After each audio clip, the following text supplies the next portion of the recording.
Kamusta kayo dyan? Kakain tayo. Habang nagkakain, mag-usap-usap tayo. Kasi pinutol ko yung live streaming ko kanina dahil nagkuha tayo ng ating order na Jollibee.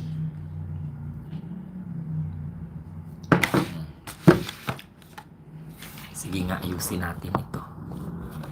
Yan. Ang hirap naman ang sitwasyon natin. Okay na. Okay na, okay na. Kain tayo, guys. Good evening sa inyo. Magkain na kayo dyan.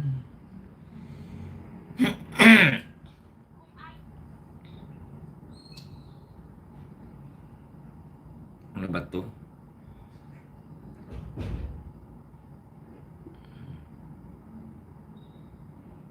Yan. Wait lamang guys, kung meron nang nanonood. Panoorin nyo yung panoorin nyo yung live ko kanina. Maganda yun. Emotera, shout out. Good afternoon po. Nag-live ako kanina, Ma'am Emotera, bago lang. So, bumaba lang ako kasi nagkuha ako ng order ng Jollibee na naman. Jollibee na naman ang ating kakainin. So, alam nyo guys, i-challenge ko yung sarili ko kung maubos ko ang 3 rice. Ito 3 rice. So, i-challenge ko yung sarili ko kung maubos. Despite na masakit yung aking hindi po nakita yung button. Hindi ko po makita ang like button. Ay, i-double tap mo lang Ma'am Emotera ang cellphone mo. Kung baga i-double tap mo yung screen ng cellphone mo, maka-likes ka na.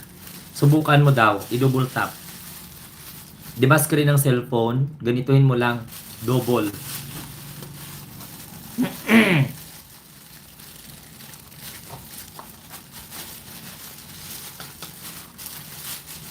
Gusto ko sana magtimpla ng kape pero saka na, ayaw ko na lang. Ayan, very good. Thank you po ma'am. So, ang kakainin natin ngayon guys, ay magmumukbang tayo ngayon. Kakain tayo. Oh yes, wow, social, mga double tap lang. I-double tap mo lang. Pag cellphone nyo Android, ano ba yun? Hindi ko maintindihan. Basta, pag cellphone nyo, mga touchscreen, i-double tap nyo lang para makapag-likes kayo. O pag maka-share kayo, pag nanonood kayo, mayroon namang share button, yung parang arrow. No? Yan, ganon. Hipolito. Shout out Hipolito. So, kakain tayo, guys. Kain din ako, kaso pagkain ng Arabic. Saan ba kayo ngayon, ma'am? Sa Saudi? Sa Saudi kayo o nasa Dubai?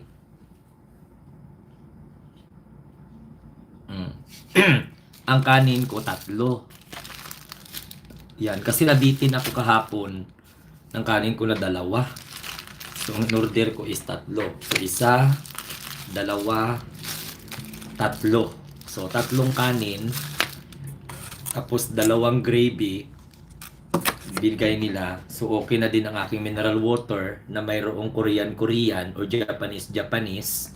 Social, no?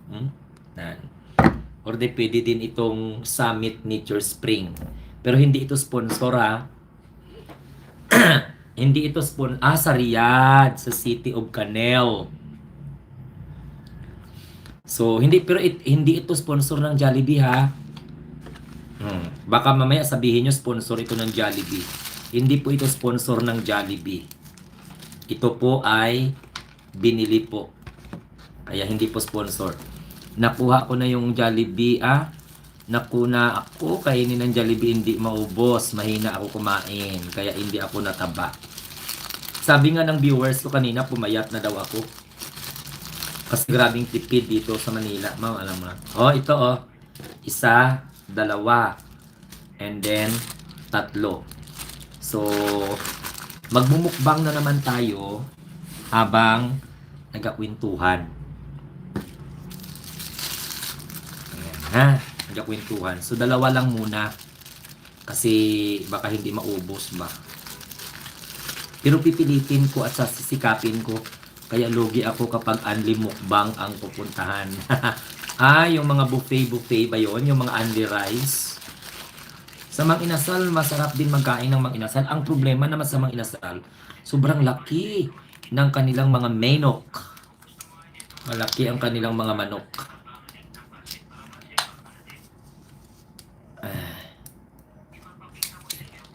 Yeah. Maganda yung topics natin about sa business ni Leveste na gustong silipin, na pinapamulta si Leveste ng 24 billion. Panoorin nyo yun mamaya. Ha? So, kain muna tayo.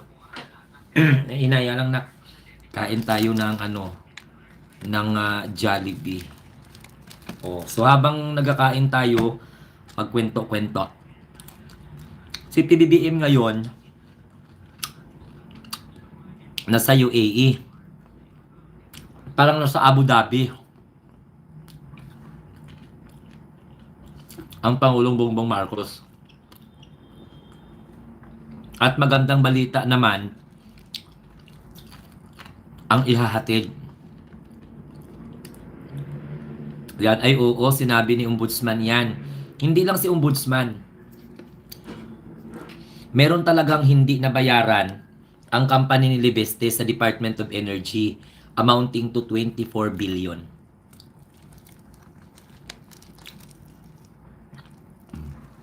So yan ang yan ang haharapin ni Leveste.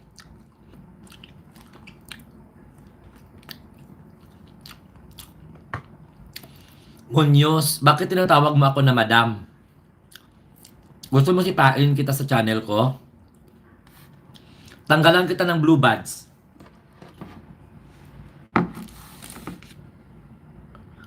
Mainit yung ulo ko ngayon, kaya wag mag-ano sa channel ko. I will remove you as a moderator. Bahala ka kung sipain ka ng iba dyan. Wala akong pakialam kung solid BBM ka. Mangu ka nga pagka-solid BBM. Diba? Pwede yun. Address me. No, nang tama.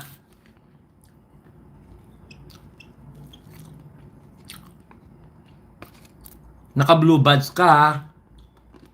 Mangu ka. Piki ka na supporter ng channel na ito.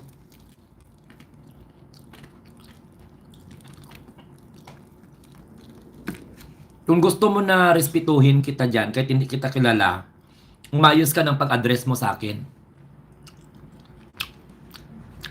Correct? Salamat nga, tinanggalan na lang kita ng blue badge, hindi kita sinipa agad-agad eh. Huwag magminango. Tsaka huwag maging feeling close. Dapat ang respeto din, magrespeto ka din.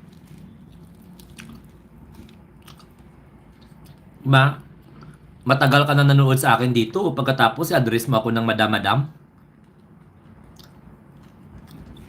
Okay lang kung maayos lang palagi ang mode natin. High blood tayo sa mga DDS. Diba? Ayusin mo naman. Makakasama ka naman ng loob.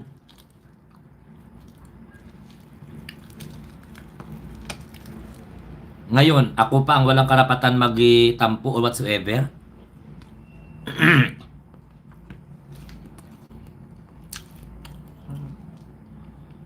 Kala mo na lalaki ako, tawagin mo. Maliban lang kung bakla ang pagtingin mo katulad ng mga DDS.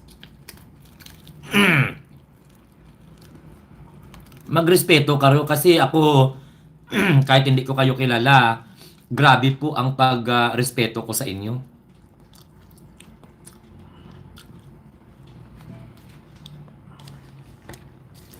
Okay lang kung pareho kung okay lang palagi ang mood. Nabisit na nga ako sa mga DDS kanina. Sa mga comment nila nga mga binastos.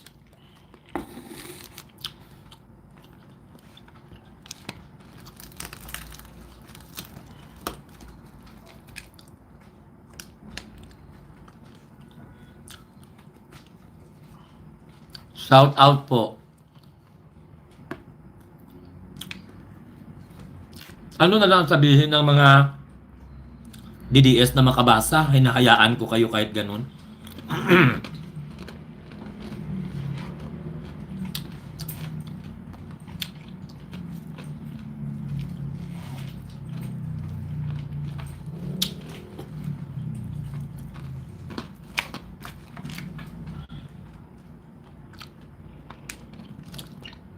Hello po, Jamie.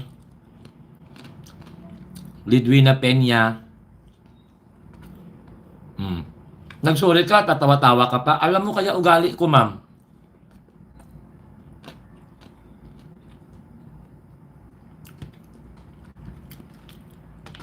Alam mo kaya yung ugali ko. Kung hindi kayo mahalaga sa akin, hindi ako magsermon. Kaya lang, mahalaga kayo sa akin eh. Kaya nga hindi ko kayo lalaki ka pagkatapos madam ang tawag mo sa akin. 'Di ba? Naka blue badge ka pa.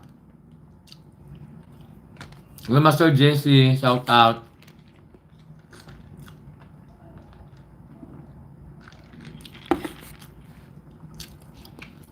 Ano na lang sabihin ng mga bashers dito? Moderator niya nga eh. Hindi mo ba alam na ang daming gustong magkaroon ng moderatorship sa channel ko?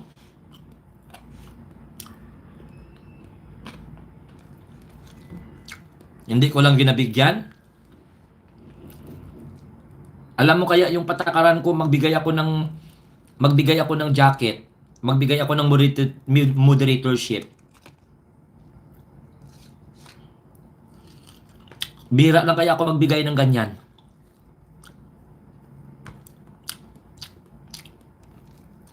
Tsaka, nagkakaroon tayo ng misunderstanding dahil hindi ko nag-iingat sa pag-comment nyo dyan.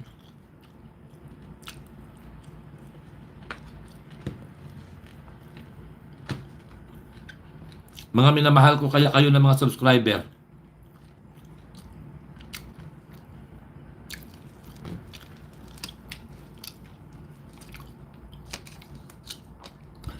Tandaan ninyo, Munyos, masaya ako kapag marami akong subscriber. Pero ang pagiging subscriber nyo, nakasalalay din po sa akin yun. Kahit subscriber kayo, kung may dahilan para naanuhin ko kayo, di ba?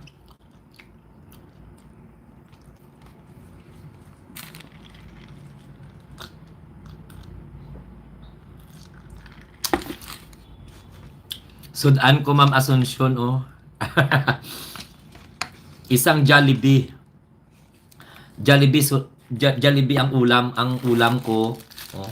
3 rice. Gutom ako eh. Nakadalawang beses kasi ako mag-live stream. Hello po, shout out. Pasensya na talaga ha. Alam mo kung bakit mainit yung ulo ko. Ang ganda ng discussion ko kanina. Panahon pa sa ano pa to nilibeste, no? Sa topic pa to nilibeste kanina. Tapos ngayon mababasa ko diyan. Bigla lang tawagin akong madam ng isang lalaki pala. May jacket pa.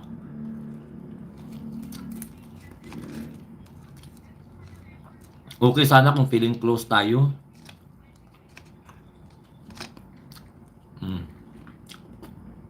Tapos pag masermonan ko kayo, lipat kayo sa ibang channel. Tapos magsumbong kayo doon na grabe si Munting Tinig. Alam nyo kaya ugali ko.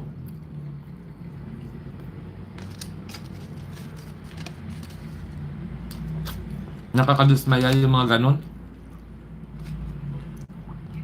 Pasalamat na kami mga subscriber ka. Kaya lang ang subscriber mo hindi ka man ginarespeto.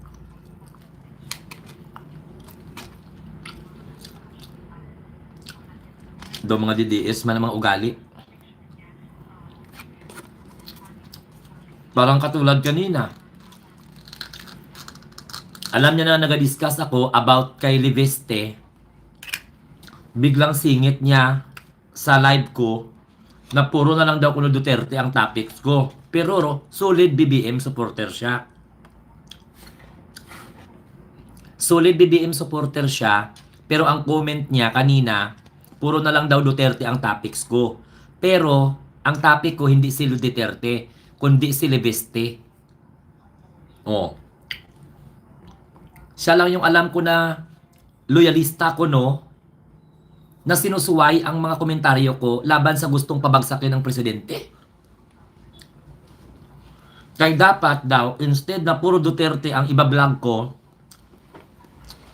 dapat ang mga achievement ni PBBM ang sasabihin ko dito. As if na hindi ko ginawa yun noon. 'Di ba? Instead daw na atakihin ang mga Duterte, bakit hindi ko daw i-discuss sa live streaming ko ang mga nagawa ng Pangulong Bongbong Marcos? Na ang topic ko ay hindi naman sila Duterte, kundi si Liveste. Sabi ni Abante, hindi na daw excited ang Kongreso na ma-impeach si Sara. Maybe because malapit na ang eleksyon or naganti sila kay damay sila sa mga flood control. Eh di, kung halimbawa, hindi na po sila interesado, problema na nila yun.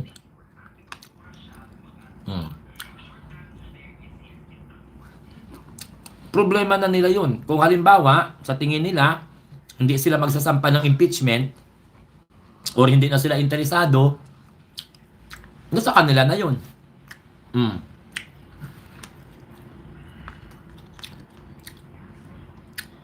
Saka,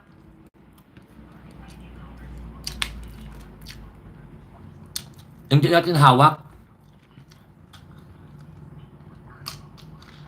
So, doon natin malalaman, pressure sila.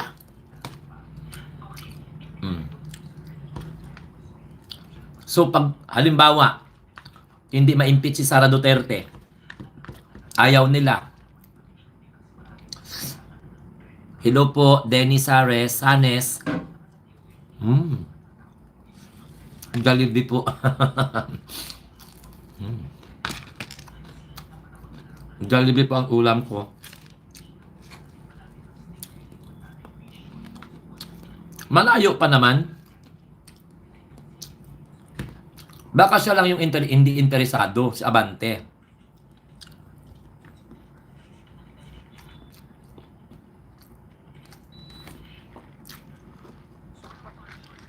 Shout out po, Melissa Sakama. Melissa Kama, hello po. Thank you, 128. Tayo naman, kung may impeachment, edi okay. Kung wala magsampa ng impeachment, kay Sara Duterte, at wala mag-endorse, problema na nila yun.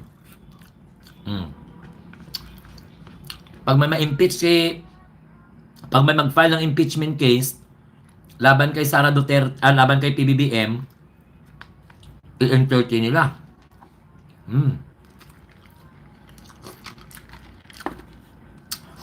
Harap.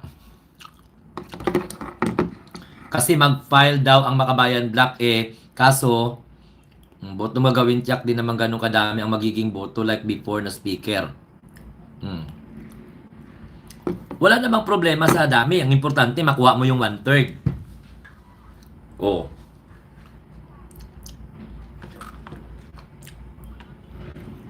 Karamihan sa mga mga congressman,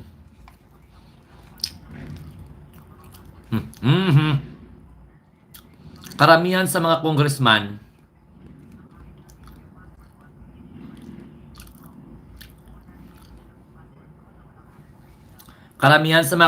na bumoto para ma-impeach si Sara, panalo nung panahon ng eleksyon.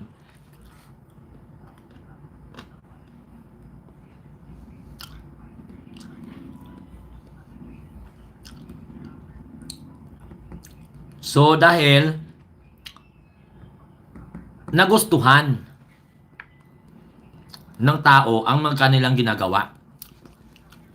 Hello po, kung ginatamad si Abante, hindi problema na ni Abante yun.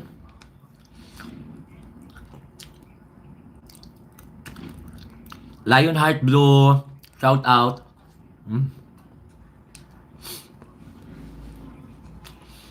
121 viewers, maraming salamat. Uy, ang dami natin ha. Naka 121 tayo. Bakit kailangan pa ng butuhan lang kaya impeach dapat i-impeach, no? Correct. Alam mo, sa totoo lang, labanan ngayon. Naku ka.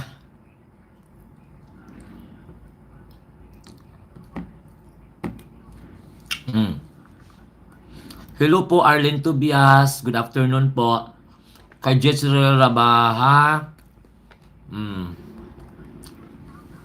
Kain po tayo. 146 na. Ba, grabe.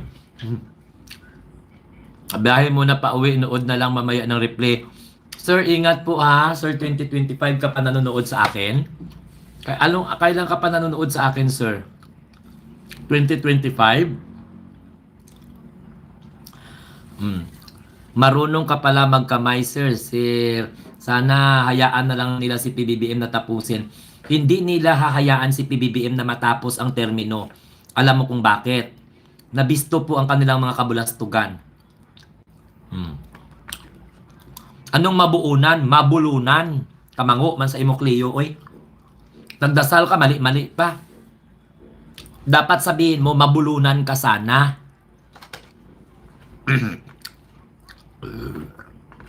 Ganun dapat, sabihin mo, mabulunan ka sana, hindi nga mabuunan.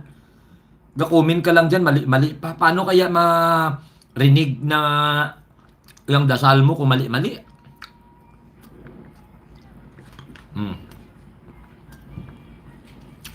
Ang mga DDS, kakain ako ng Jollibee, sabihin pa ba naman na mabulunan? Mabuunan? Ano mabuunan? Mabulunan ka sana. With all the conviction. Daw singungo ka.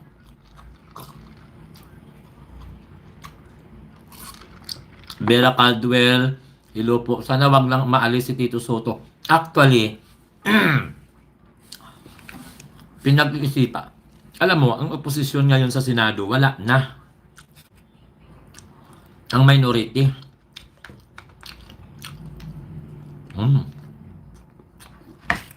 Good morning. Good afternoon.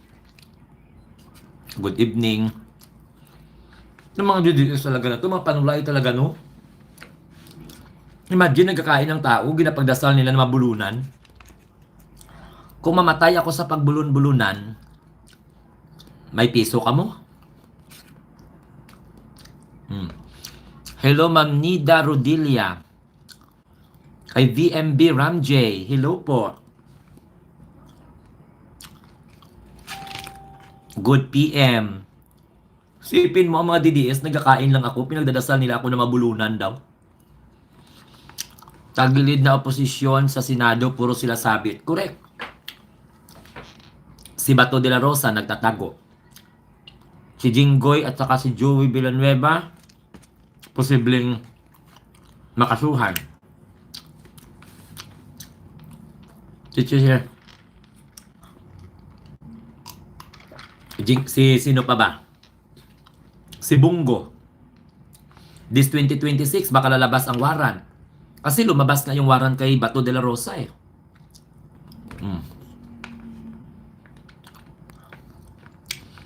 Nauubos na sa Senado mga Duterte Black kasi si Bato nagtatago. Si Bungo waiting na rin sa ICC. Si Joel Lord, si Cheese yari din. Pati si Estrada.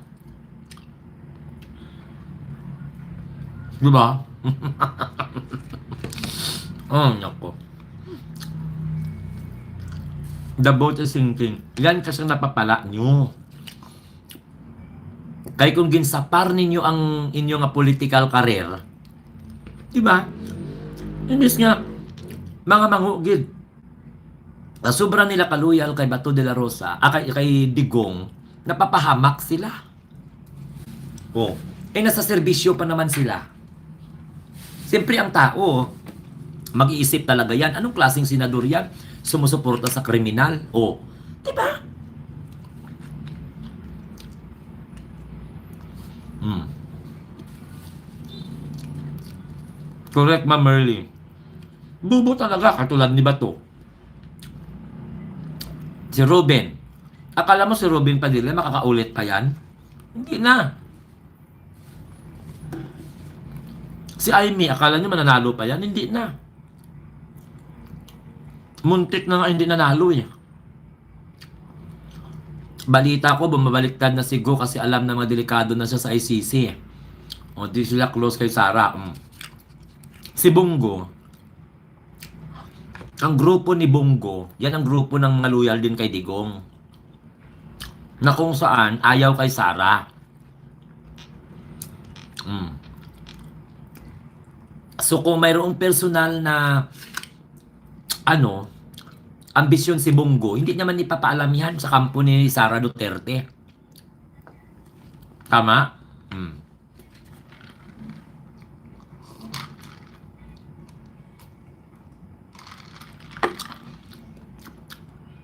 Mag-aagawan si Bongo at saka si Sara Duterte sa 2028. Hindi alam ng mga Duterte camp kung sino ang i-endorse nila.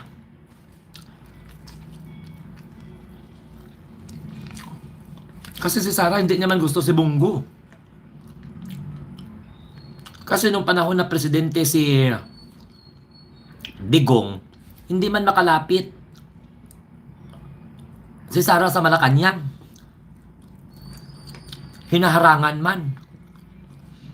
Shout out kay Teresita Dagos. Ilang beses na po ako nag-shout out sa iyo, Ma'am Teresita Dagos. Nakita na kita, Ma'am. Shout out. Kamaong Pinoy. Shout out, hello po.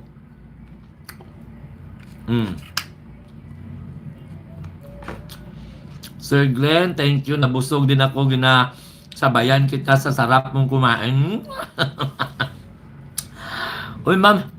Alam, Ma'am Margarita Abane, huwag masyadong magtiwala dyan kay Bongo kasi kunyango yan. Correct. Pero alam mo, sa totoo lang, may lihim na galit yan si Sara kay Bongo kasi hindi siya nakapurma nung presidente si Digong.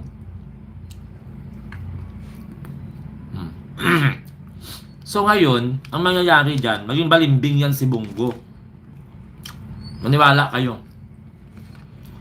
Maria Santos, Severino Andre, kung baga sa Ilonggo pa, magsaparya si Bongo, baka madamay pa kay Sara. Ganun. Maniwala kayo.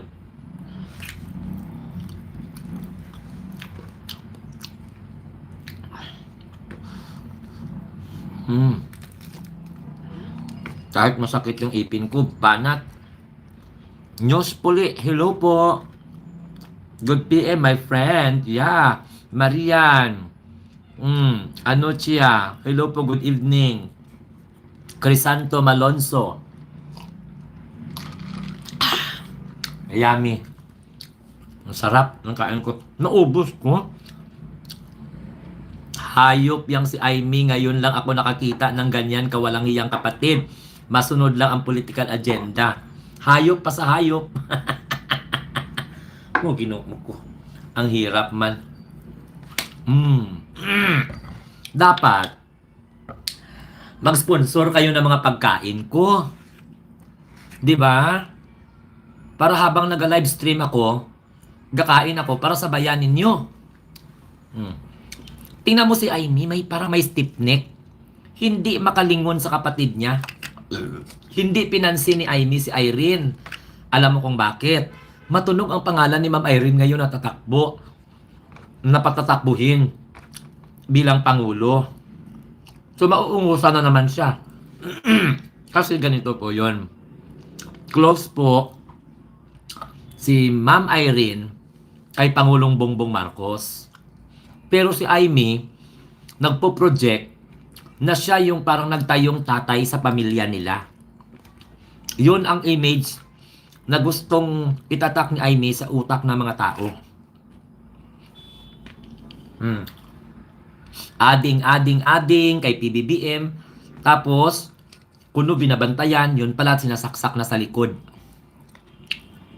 Ganun. Kasi hindi niya kaya makita na tagumpay ang kanyang kapatid.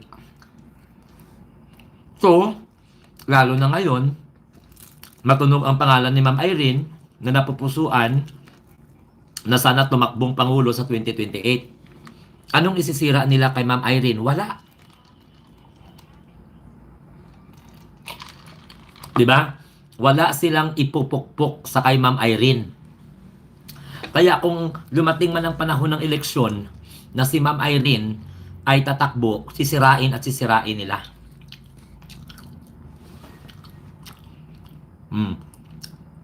Totoo ba na mas pinabura ni for si BBBM kay Aimee?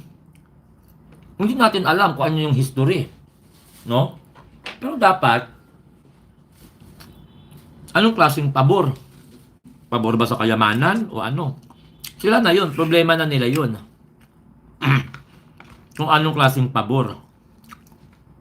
Eh si PBBM gumawa po ng pangalan sa politika, hindi ginamit ang pangalan ng tatay niya. May sarili pong diskarte si PBBM para makuha ang puso ng mga Pilipino, makuha ang tiwala ng mga Pilipino. Hindi po always ginagamit ni PBBM ang pangalan ng tatay niya para makuha ang interes ng sambayan ng Pilipino. Unlike kay Aimee, bawat salita niya, kailangan mabanggit na tatay na. Makausap ko lang si Pangulong Ferdinand Edralin Marcos, sasabihin ko sipain mo yung anak mo.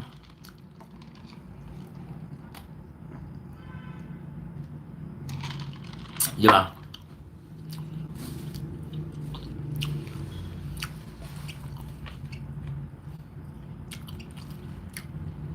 Totoo. Nakausap ko lang si former President Ferdinand Edralin Marcos. Sabihin ko, hampalin mo nga yung anak mo na babae na si Aimee para mahimasmasan. Akala talaga natin, okay si Aimee. Grabe. Ngayon, ayon sa mga DDS, ang pinapapayag kayo si Sara Presidente sa 2028. Sa 2038, ang next daw na maging presidente si Sara Duterte. Next, si Pulong. Next, si Baste. Next, si Kitty. So, Glenn, sipain mo na ngalan po yung mga DDS. Wala na pag-asa ang mga yan na magbago. Sadyang ipinapanganak talaga silang mga mayabang at bobo. Galit na galit si Pauline. Uy, 203. Uy, grabe ha. Kanina nag-live ako ng seryoso. Wala akong audience na marami. Ngayon, naka 200 na. Si Aimee, gusto niya maging pangulo yan si Sara. Tapos ikuditan niya. Siya ang magiging vice president. Sabi ni Ma'am Margarita, pansin ba ninyo si PBBM ang nag-speech yan, may sariling disposition, pero si Aimee laging kakakaibat pangalan ni PB. Correct! Gamit na gamit ni Aimee tatay niya. Di ba yan ang sabi ko sa inyo?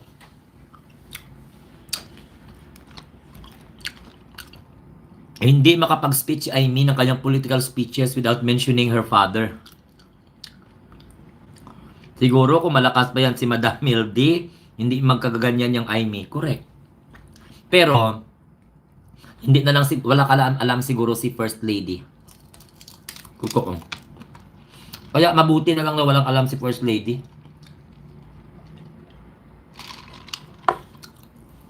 Kahit ipamukha sa kanila na inuuto lang sila na, isipin mo Paulino ha, itong mga DDS, gusto pauwiin si Digong. Nagkalap sila ng signature. 1 million signature sa kalye. Ikot sila ng buong Pilipinas. Samantala, yung mga anak ni Digong, nagpa-party, nagta-travel-travel, natutulog sa mga malalamig na mga hotel, masasarap na mga pagkain, nagsasakay sa mga first class na mga eroplano, nagbabakasyon sa ibang lugar. Samantala, yung mga DDS ng mga uto-uto, ayun, nagpainit, nagpaulan, nagtiis sa mura ng mga tao. Di ba? Hindi maalagaan ang sariling pamilya, mga anak iwan dahil sa pangalap ng perma. Tapos nakita nila sa social media, nagsasaya. Nagsasaya. Ang mga anak ni Digong, parang hindi nababahala. Parang makikita mo na hindi naman sila nalulungkot.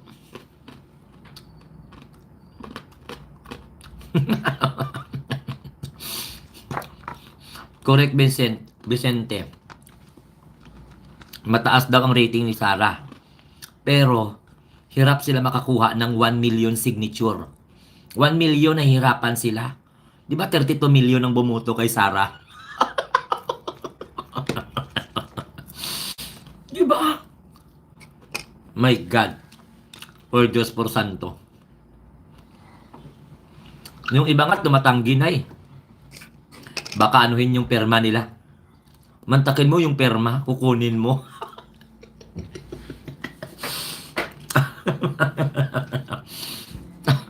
Di ba? Isipin mo, perma. Kung ako hingian ako ng perma, magalit ako, uy. Anuhin mo yung perma ko. Uy, importante yun. Pipirma ako para makauwi. Wala gani nangyari sa resolusyon ng Senado. Hindi gani napauwi. Hindi nga napalabas pansamantala.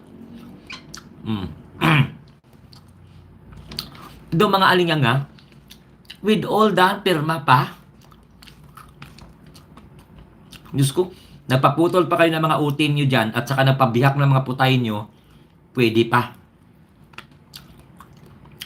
Hindi na nag-gathered ng mga perma-perma.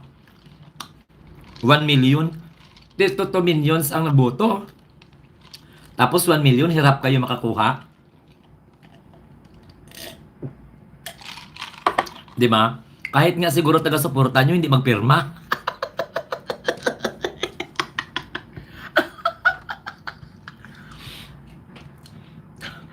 Totoo.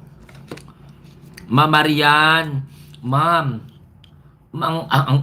hindi namin alam kung kailan pa kami mag-uwi, Mamarian. Yan, nagka-problema, naggani ako dito, Mamarian, wala na kaming allowance. More than 1 month na kami dito sa Manila. As in, kasakit ng ulo ko. Kasakit ng ulo ko, Mamarian, kasi wala ng allowance. So, ang tinutulugan namin hanggang buti na lang, ay Jollibee. Tubuan akong pakpak dito sa Manila. Nakakain ng Jollibee. Kung hindi Jollibee, mang inasal. Manok pa rin. Okay lang kung makakain sa mga mumurahin ng mga Japanese restaurant.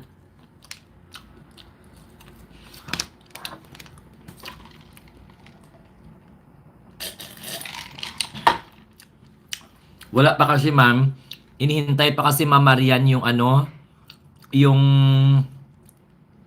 visa. Yung PIDOS at saka visa na lang. Yun ang inihintay. Visa at saka ticket niya pa uli. Pa Saudi. Na naginip sila ng gising.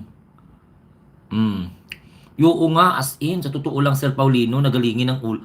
Alam mo, nahihilo ako eh. Gara pa na lang makauwi dito. Garapon.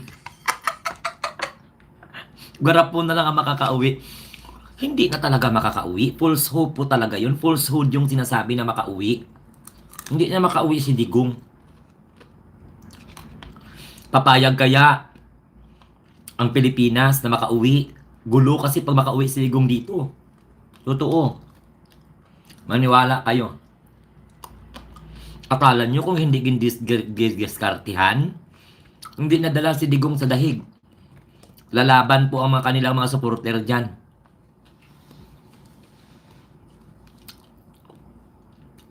Oo, kaipon na ako. Sabi ko, gani, pambinta ko na lang siguro to.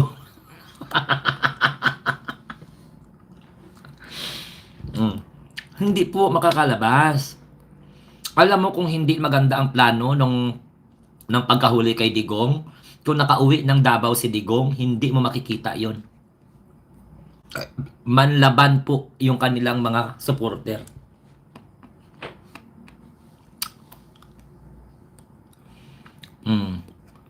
Totoo. Oh, Diyos ko, ganyan ko. Kung saan-saan na gani ako naghanap-hanap ng pang-budget. Alanganin pa ang mga sweldo. Ay, nako.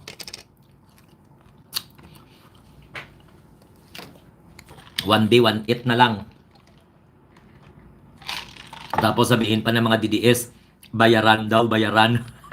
Ginoo ko. Bot lang, ginoo. Sana nga, totoo, no?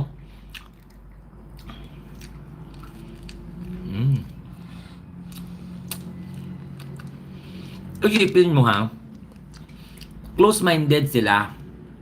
Akala nila siguro yung ICC, laro-laro lang. Na, ganito na, 1 million na mga Pilipino. Kung ako ang judge, tanungin ko, bakit 1 million signature lang? Di ba 32 million ang supporter ng mga Duterte? Mamaya pagdudahan pa yan ng ICC sa kasaysayan ng ICC, wala pa silang pinakawalan dahil po sa signature campaign. Yes, isa po yun sa punto. Paano makakauwi yung harang sila ng harang sa trial ni Digong? Di talaga makakauwi. Unang-una, yung confirmation of charges hindi pa nangyari. Hindi ang kasalanan ng ICC, kundi kasalanan yan mismo ng council. Kasi sila po ang nagapetisyon na magharang. May sakit si Digong, masakit ya buto ni Digong, nagtiko ya tarogo ni Digong, lahat na. Pumutok ang almoranas ni Digong. Na, ganun lahat. So, nabisto tuloy ng ICC ang pag-iinarte nila. Kaya yun ang dahilan kung bakit hindi talaga ma-approve yung request nila na pansamantala. Alam mo kung mabait lang sana. Kung mabait lang kung mabait lang ang kampo ng mga Duterte at hindi sila gumagawa ng aksyon laban sa mga judge, laban sa ICC court, pwede pong mag-interim release doon sa Kingdom of Netherlands. Pwede sila mag-apply doon. Pwede sila doon maghingi ng tulong na makarenta si Rodrigo Duterte ng bahay doon sa dahig na hindi kailangan umuwi ng Pilipinas. Alam mo bakit hinuli si Rodrigo Duterte? Kasi may balak silang takasan ito Naunahan sila ng ICC.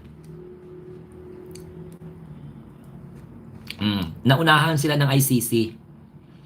Kasi kung halimbawa, nahuli lang ang ICC, nag-apply si Digong ng political asylum, whether sa China o Russia.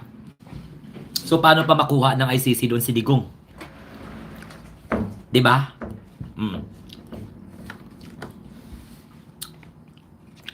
Buti na lang, mabilis ang aksyon ng ICC. At, alam mo, September 23, confirmation of charges. Kung hinayaan na lang sana nila na matuloy ang confirmation, alam nyo kung ano ba yung confirmation of charges? Matuloy ang hearing or hindi matuloy ang hearing. Ganon lang yun Ang judge, mayroon na po silang naka-ready niyan. Mula noong hinuli si Digong, up to September 23, pinag-iisipan na ng mga judge, pinapag-aralan na ang mga ebidensya. Ebidensya ng defense, ebidensya ng prosecutor. Oh, naintindihan ninyo? Kung nangyari sana early September 23 ang confirmation of charges, nalaman sana nila kung may probable cause banging file or wala.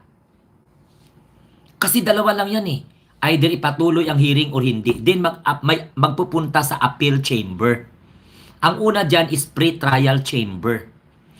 Ang problema, hindi pa naka-trial, nag-appeal na sila sa appeal chamber. So, yun ang mali. Yung pagkahuli kay Rodrigo Roa Duterte, ang procedure doon is first appearance. Confirmation or validation if talagang si Digong yun ang dinala sa dahig. Wala dapat paliwanag dyan na ipang-depend mo sarili mo. No.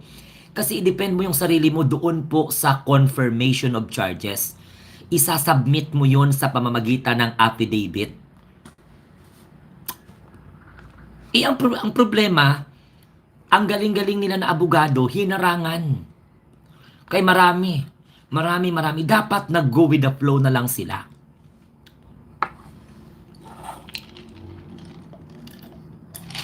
Mas maagang nalaman kung mayroong tsansa na ituloy ang hearing or wala. Din magkaroon ng appeal. Ang problema, ang lawyer nila nag-una-una. Hindi pa nagkaroon ng confirmation of charges, nag-appeal na sila na ilabas si Digong. Oh, mali. Mali na patakaran. Mali na strategy. Dapat bago sila mag-request ng interim release, yung kung sigurado talaga na si Digong na for subject for trial. Kasi kung subject of trial na talaga si Digong at nagsabi ang ICC pre-trial chamber na okay, mag-proceed na tayo sa hearing, ibig sabihin kulong talaga si Digong doon. Pansamantala lang po kasi si Rodrigo Duterte wala pang kaso pero sinampahan siya. Naintindihan po ninyo? Si Rodrigo Duterte sinampahan. Incumbent sa ICC court na walang trial by absentia. So, kailangan dumalo ang akusado. Yan ang rule ng Rome Statute. Regardless of age or whatsoever. Kinonsidera lang yung first appearance niya na mag-video kasi kakarating pa lang niya. Oh, dapat kasi hinayaan mo na magdesisyon ang pre-trial chamber na ituloy ang hearing. Saka sila mag-apila ng tinatawag na interim release. Ngayon, dahil sa nag-aapula sila, nalaman tuloy ng korte ng ICC kasi nag-o-observe yan na may balak sila na hindi padaluhin si Digong sa hearing dahil nahihiya sila sa kinasasadlakan ng matanda. Nag-gets ninyo ang aking paliwanag? Ngayon, huwag silang umasa na makauwi ng Pilipinas kay wala na po jurisdiction ang Pilipinas sa ICC o ang ICC sa Pilipinas. Pero, ang issue ng jurisdiction applicable sa kaso ni Digong. Gets nyo? Ang ICC walang jurisdiction sa Pilipinas. Ang ICC may jurisdiction sa kaso ni Digong because the case was being filed 2016 pa lang. Before withdrawal of our membership to the Rome Statute 2019. No. And then, pinatakbo pa si Duterte sa dahig, sa mayor ng Davao. Inakita po, palagi kong sinasabi sa inyo yan eh. Ulit-ulitin ko sa inyo yan. Hindi ako mapagod mag-lecture sa inyo ng mga ganyan. Kahit alam ko parang silang plaka lang ako. Kahit isang buwan, ganito yung topics ko, bahala kayo. Doon pa lang sa presentation of the accused sa first appearance, Ang executive secretary ni Digong nagdrama na. Ang sabi ng magaling na abogado ni Digong, kidnapping. Kung ako ang judge, palalabasin pa kita. Kasi pinalabas mo na kinidnap si Digong ng gobyerno ng Pilipinas. So, ibig sabihin, explicitly, kasabwat ang ICC doon. So, pinamukha mo na nagsabuatan ng ICC court sa gobyerno ng Pilipinas para mahuli si Digong. Tapos doon ka hihingi ng pabor na palayain mo. Sinira mong reputasyon ng ICC pagkatapos mag-appeal kayo. Tapos with all due respect, ang gagamitin nyo. Samantalang nung inakusahan nyo na kinidnap si Digong, hindi nyo nirespeto ang korte ng ICC. Unconsciously, di ba? Inakusahan nyo ang korte ng kidnapper, ng kidnapping.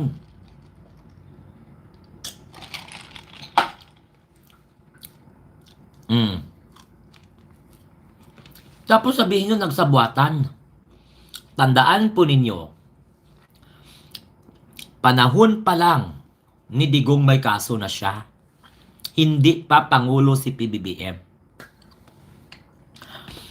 Kung nakipagsabuatan si PBBM sa ICC, pag upo pa lang ni PBBM, dapat pinahuli na si Digong. Kayo man ang kamangu nyo, hindi kayo nag-aisip ng timeline. O, Aling Ashley, shout out. Sobrang defensive ang umiiral sa kanila. Nervyos, taranta, kaya di nila nakapag-isip ng mabuti ang kampo ni Digong. Di ba? Isipin mo, mag-appeal ka ng interim release, wala pang confirmation of charges.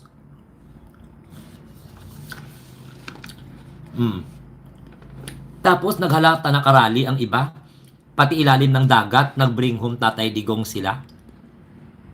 O, So, hindi na ngayon ipaanod ng ICC sa dagat si Digong kay may mga garapata o may mga balyena doon nakakampi niya. Ano ba yun? Di ba? Ay, nako. Di ba? O ngayon, naintindihan nyo na kung paano ko in-explain sa inyo step by step. Tigilan nyo yung rally nyo. Ang problema sa inyo, mayabang kayo. Sigaw kayo ng bring home, bring home, bring home, Tatay Digong. Sabi ni Sarah, i-jailbreak na lang. Do you think payagan ng ICC yung mga statement na yon? Isa sa ginamit na desisyon ng International Criminal Court, Pre-Trial Chamber, ay ang sinabi ni Sara Duterte na i-jailbreak nila. Kaya hindi po nag-grant ang interim release.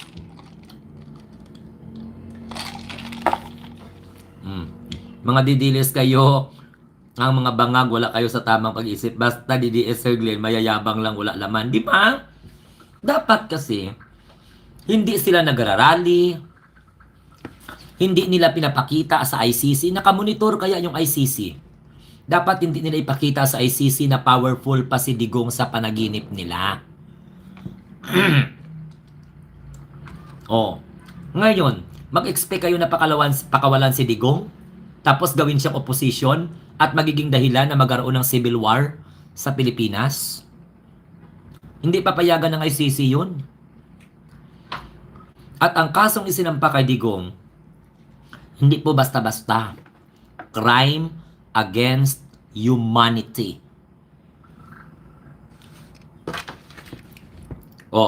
Sige, laban. Mas matimbang ang biktima kaysa sa inaakusahan pagdating po sa ICC. Pero kung hindi lang kayo mayabang at hindi nagyabang itong mga anak ni Digong, baka na nakalabas na si Digong pero hindi siya makakauwi ng Pilipinas kay nakasalalay po sa gobyerno din natin. Ang mangyari doon, mag-apply siya ng political asylum. Habang nag-apply ng political asylum, kapag nasa ICC ka, hindi ka talaga papayagan. Gago. Abnormal talaga itong mga DDS na ito. Tapos alam mo, isa pa sa mga nagpalala sa kaso ni Digong sa ICC na hindi po siya nag-grant ng interim release kasi pinapakalat ng mga DDS na nag-apply ng political asylum si Digong sa China.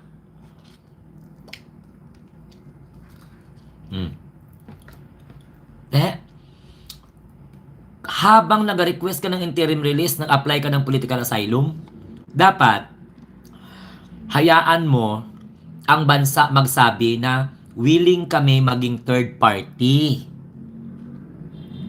Correct? Yun dapat ang hinihintay. Letter of request mula po sa bansa na gustong kupkupin si Digong habang pinapatuloy ang kaso.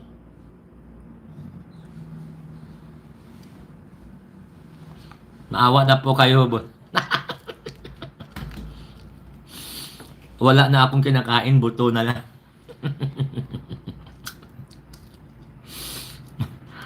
Mamaya maubos pa to. Naintindihan nyo?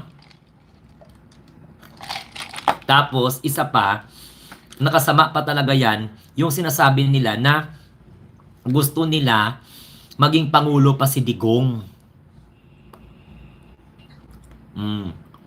Tapos mag-expect kayo na papalabasin si Digong sa ICC? Tingnan mo, hindi ka nakalabas si Digong, nanumpa. Wala.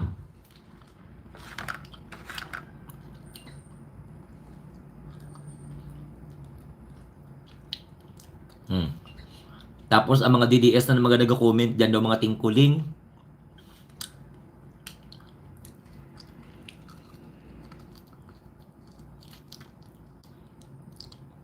Pwedeng lagain yung buto sa lagyan ng sinigang at saka kangkong.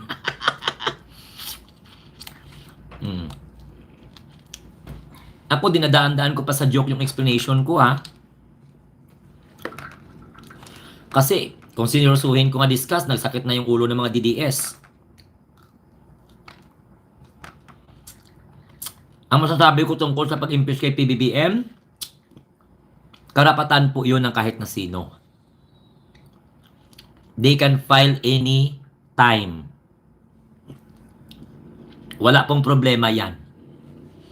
Kaya hindi man yan mapipigilan. Mag-file lang sila. Di ba? Normal man na. Na-filean ganin ng impeachment si Sara, si PBBM pa. So ang tanong, magpo-prosper kaya? Hindi naman masama ang mag-file ng impeachment. Kahit sa sinong impeachable official.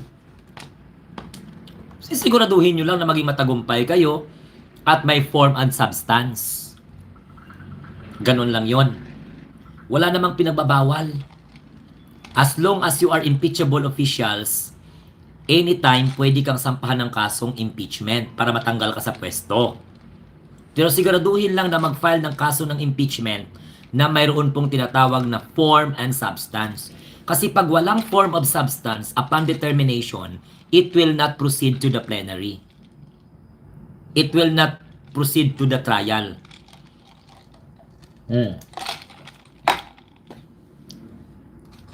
Exactly. Kailangan nila ng ebidensya, katulad kay Sara. Upon verification, kasi verified impeachment complaint. Naintindihan po mo? Naintindihan mo ba? Katulad kay Sara, upon verification, nakita nila na may probable cause, may form and substance. That is the reason why they proceed it to the plenary para pagbutuhan, para makuha yung 1/3. Nagdiretso po sa plenary kasi overwhelming po ang nagperma. At walang bumawi ng perma. Tandaan nyo yan.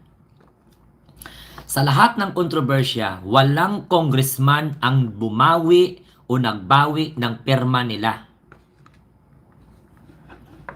Nagets ninyo? 215 plus may nagpadagdag pa. More than 1/3 ang boto.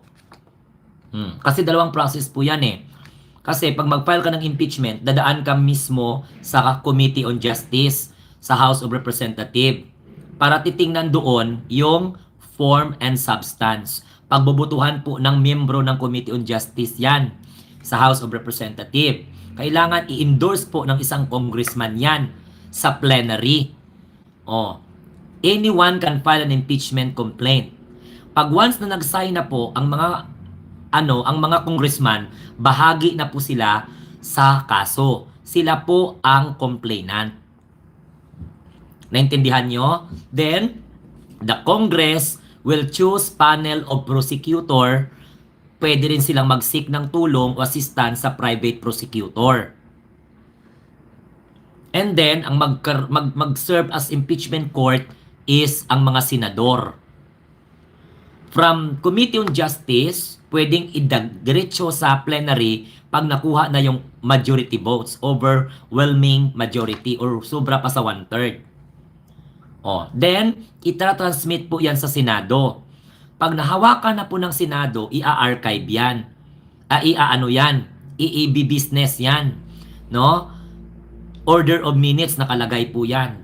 Then, the Senate will act on the verified article of impeachment transmitted to them by the House of Representatives.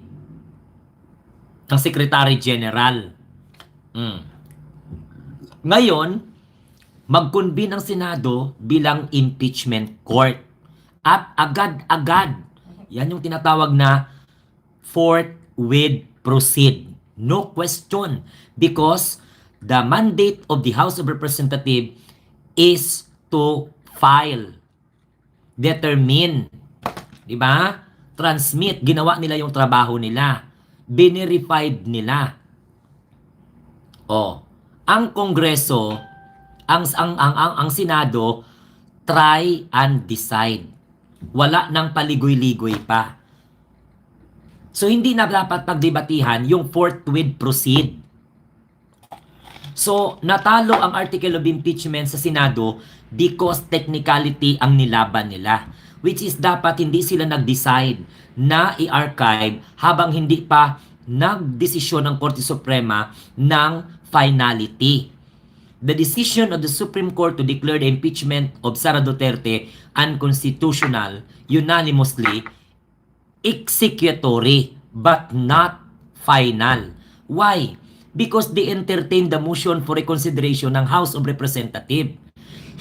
Pinasagot ng Korte Suprema ang Office of the Vice President. So habang hindi po dapat na desisyonan ng Korte ang motion for reconsideration, ang reply ni Sara Duterte sa motion for reconsideration ng the House, dapat patuloy pa rin ang pagtitlitis, pagtatrial. Di ba? Ikaw lang man naghihina ng kaso kay mahina yung utak mo. Daw abogado ka pa. Daw ka alam ka pa na mahina yung kaso. May naintindihan ka ba sa kaso ng impeachment? Sino nagsabi sa yung mahina yung kaso? Mga abogado ang nag-file, tanga. Mahina yung kaso. Ano narinig yan? Kay Maharlika? Inabno, mata na ng imo. Kailangan pa ng due process. Ang ginawa ng Senado, may due process. Wala.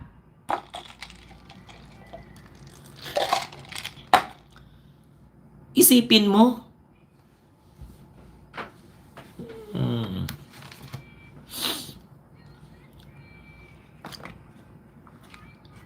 Kailangan pa ng due process. Bakit hindi ba pinapasagot si Sara? Paano mo i-apply kay Sara ang due process na tanungin mo gani kung paano niya gastusin ang pondo niya? Hindi niya gani masagot. Due process pa. Sino ang hindi marunong ng due process? Di ba tatay niya?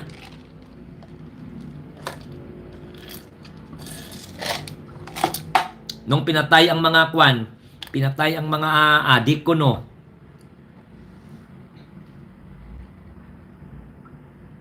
Sipin mo, hindi ka pa napatunayang adik ka, pinatay ka na. Dahil ayaw tanan ni Rodrigo Duterte magasto ang gobyerno pakain sa mga kriminal. Naging abogado ka, naging prosecutor ka, pagkatapos utusan mo ang pulis na patayin mo. Gago.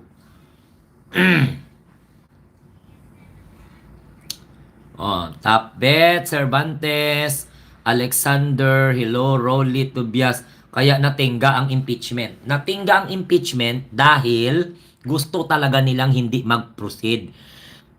Kaya yun ang taong bayan, hindi kontento. Ano economic numbers? Yung mga comment na mga numbers, ano yun? Sipa. Oh, sige. Anong kayo dyan ng hindi maganda ngayon? Anong mga economic numbers ng pinag-usapan nyo dyan? Iba yung ginadiscuss ko, iba yung gina-comment. O, sipain ko kayo. Hello, Moment. Shout out po, Moment. O, di ba maganda? Ubos ko ang 3 rice plus isang manok. Anong hindi patas ang laban? O, ano pala ang patas na laban doon sa Davao? Ang Benyo? Tanga. Pinapasagot, hindi tapos ang laban? Bakit hindi siya magsagot? Sagutin niya sa Senado. O ngayon, ito. Anong kinakatakot ng mga senador? Sila man kung nagawa nila na i-archive ang article of impeachment, magawa din nilang i-acquit. Tama? O, bakit ang mga senador ayaw nila na matuloy ang article of ang impeachment trial? Alam naman natin na bubuto sila para hindi ma-impeach si Sara, hindi ma-convict. Alam naman ng taong bayan na i-acquit nila si Sara. Pero bakit hindi nila ginawa ang trial? Yun ang tanong. Di ba kaalyado ni Sara Duterte? Karamihan sa mga senador ayaw ma-impeach si Sara. Andoon na ang article of impeachment from House of Representatives. Pwede nilang i-acquit si Sara Duterte doon ah. Bakit hindi nila hinayaang ilabas ang ebidensya? Kundi naging mangu sila. O, anong kinakatakot ng mga senador na magkaroon ng impeachment trial? Pwede naman nilang i-acquit si Sara ah. Kasi sila yung judge, di ba? Kaya lang, ayaw nila mag-prosper ang impeachment trial dahil lalabas ang ebidensya. At hindi nila magawang i-acquit si Sara kung ang ebidensya nakalantad na. Nakita niyo yung point? Kaya nagdali-dali nila actually gani, gin-remand. Binalik sa Kongreso. After ng remand, gin-archive. Ang gusto nga di ba to? I-dismiss. O, di ba na-gets nyo? Bakit kailangan mong i-dismiss agad-agad na hindi mo pa nakita yung kaso? At kayo mismo na kaalyado, bakit ayaw ninyo mag-trial? Pwede naman kayong mag-acquit sa pamamagitan ng pagboto. Kaya lang, hindi nila kaya magkaroon ng trial dahil pag lumantad ang ebidensya na hawak ng Kongreso, hindi nila kayang i-acquit si Sara kahit gusto pa nilang i-acquit dahil taong bayan kasali na sa paghusga. Kasi ang magiging judge, hindi lamang po ang House, ang Senado, kundi ang taong bayan. Kahit televised man na. Oh, did you get the point? Oh, yan, malinaw na paliwanag yan. Bakit hindi nila hinayaan na mag-proceed ang hearing? Anong kinakatakutan nila? Di ba dapat nga paborable pa kay Sara Duterte yun? Kung walang ebidensya, di mananalo si Sara sa korte. Magagaling po ang mga abogado. So bakit hindi po hinayaan na mag-trial? Alam mo, Isaac, hindi po sa COA. Kung sinasabi ninyo, sipain ko kayo ng mga bot. Sipain ko kayo ng mga ganyan-ganyan. Anong kinakatakot kay ipatawag man sa impeachment ang COA? Diba? Diba nga dapat pagkakataon na si Sara at saka ng council niya na patunayan na wala siyang kasalanan? Ayos man kaya ang finding sa kanya ng COA? Wala man kaya siyang mali? Di ipatawag ang COA. Para pasinungalingan yung ebidensyang hawak. Pwede naman nilang kunin na witness ang COA Correct? Diba? The prosecutor, basta mga inaaway ninyo, ako sipain ko kaagad yan. Kasi ako seryoso ako sa pagdidiscuss. Wala naman utak yung mga DDS kung hindi magmura, manglait. Correct, Kevin. Anong kinakatakot? Pwede naman, ang prosecutor pwedeng i-witness ang COA. Ang defense pwedeng kunin ng witness ang COA. Pwedeng i-interpolate, pwedeng i-interrogate. Di ba? So anong problema dun? Kung sinasabi ng COA na malinis si Sara Duterte, sabi ng House of Representatives may liability, o di maglaban sa impeachment court. Evidence to evidence. O ngayon, hindi makayang ipaliwanag ng kampo ni Sara kung bakit ang dami-daming resibo na hindi po totoong mga tao. Hindi mo pwedeng sabihin na confidential. No. Confidential nga tapos confidential pero nagbigay ka pa ng walang kwentang resibo. So sinamantala mo ang salitang confidential. Bakit sa Office of the President, confidential funds man, bakit comprehensive man ang report ng Office of the President? Di ba dapat nga ang Office of the President ang hanapan ng butas? O wala nakitang butas.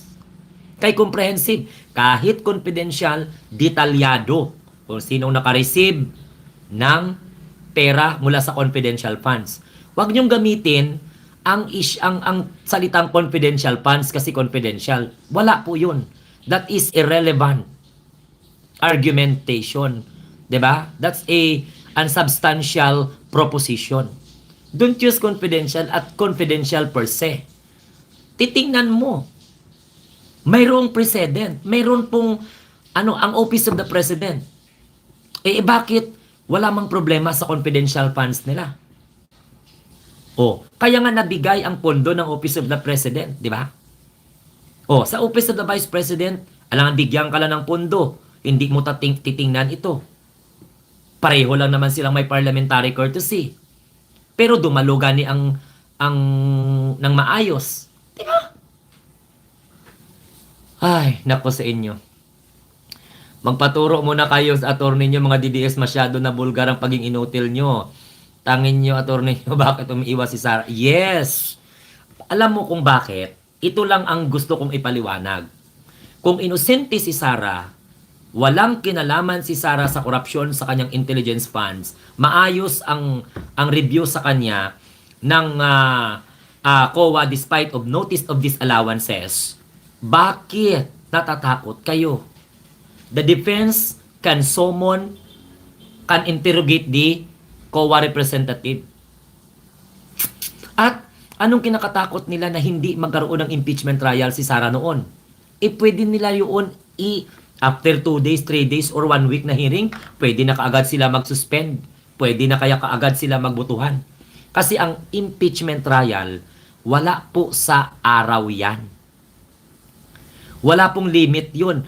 Pwedeng tapusin 1 month, pwedeng tapusin 1 week, pwede tapusin 6 months. It depends upon the presentation of evidence. Because the prosecution panel will present an evidence. Then, sasagutin po ng defense. The defense will present also their evidence. Ganon din, sasagutin din po yan. Or isuscrutinize din po ng prosecution panel. Bakit hindi binigyan ng Senado ng pagkakataon na magkaroon ng mga ganyan? Samantalang kung ayaw nila na ma-impeach si Sara, they can act on it by simply voting not to convict Sara Duterte. 15 sila, di ba? Dapat ang ginawa nila, Kaya lang, ang basa ko dyan, hindi nila kaya mag-acquit kay Sara kung makapag-present ng mga ebidensya ang prosecutor. Kasi babatuhin sila ng taong bayan. Nasa inyo na ang bola. Nasa Senado na yung bola. Karamihan sa mga senador favor na hindi makonvict si Sara. I-acquit nila. Pero bakit? Paano nila masabi?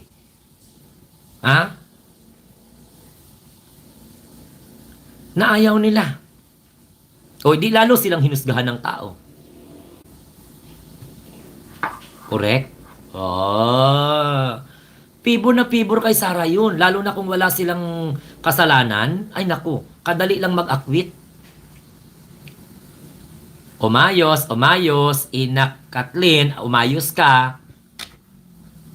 Umayos ka dyan. Hindi ka umayos ka dyan kay pinag-aralan. Mga ganyan na mga comments, sipa kagad yan.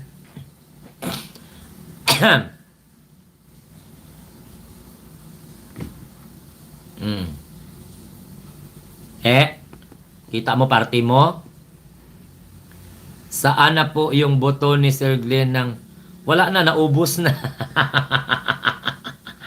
Pansinin mo sir si Digong at sa Sara. Same tactic ginawa. Ayaw din harapin ni Digong hearing niya. Ginawa niya, gusto niya patalsikin mga ICC judge. Correct.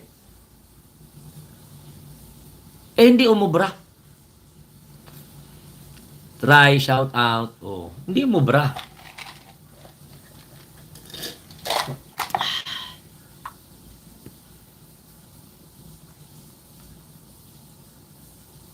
Ang ganda ng talakayan natin, no?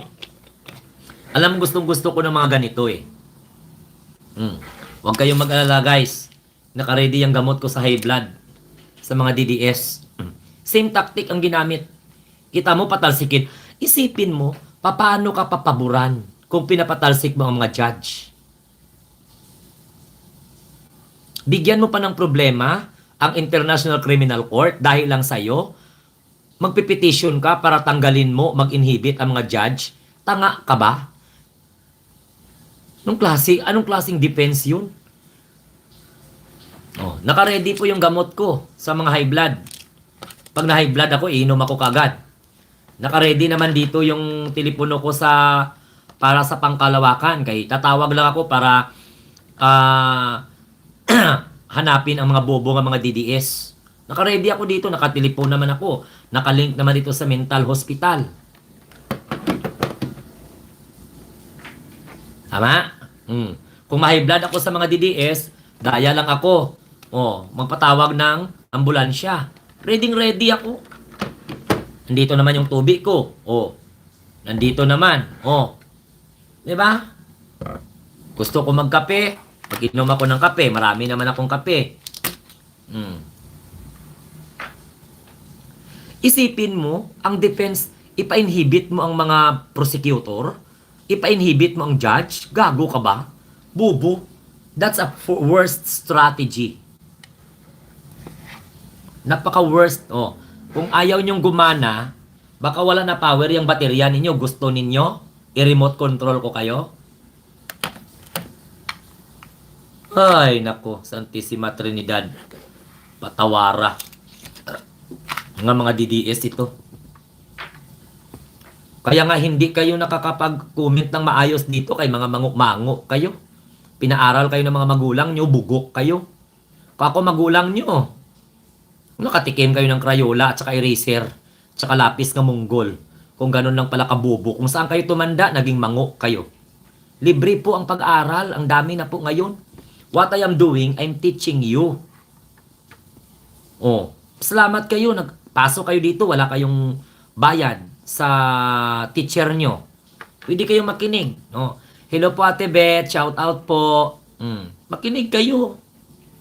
Mamaya ipatapon ko kayo doon sa Pacific Ring of Fire. Hindi nyo makaya ang discussion ko. Ako ang inaaway nyo, which is you so very fortunate. Why? Pinagtatsagaan ko kayo. Ibang vlogger, 30 minutes lang mag-live. 1 hour lang mag-live. Ako, 5 oras na ang live streaming ko ngayong araw lang. Yes, Ate Beth. Kakatapos ko lang kumain, nag-order lang ako ng Jollibee. Tipid-tipid. Kakatapos ko lang Ate Beth, nag-Jollibee kami. Nag-Jollibee ako. Ang naubos ko Ate Beth, 3 order na kanin at saka 1 manok.